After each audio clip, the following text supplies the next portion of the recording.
అమ్మా కోడలి పిల్ల, ఈ ఎండను పడి వచ్చాను, చల్లగా ఏదైనా ఉంటే ఇవ్వమ్మా.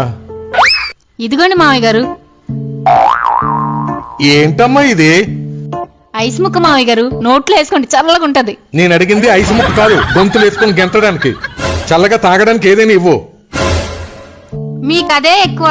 ఏమిటో నా బతుకు, ఈ ఇంట్లో నాకు అసలు విలువే లేదు. అలా బయటికి వెళ్ళి చూడండి, నా గురించి గొప్ప గొప్పగా మాట్లాడుకుంటున్నారు.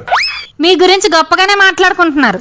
పెళ్ళం దినం భోజనాలకు కూడా ఈళ్లు బుక్ పట్టుకొని కూర్చున్నాడు జగన్నాథం అని. అప్పుడంటే నా దగ్గర డబ్బులు లేక ఇల్లు పుస్తకం పట్టుకొని కూర్చున్నాను. ఇందాక పంతులు గారు నా రాశిఫలం చెప్పారు.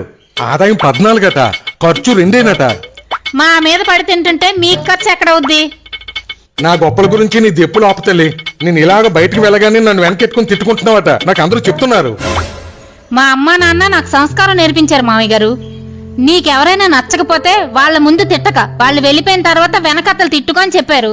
అందుకే మిమ్మల్ని వెనకత్తలు తిడుతున్నాను.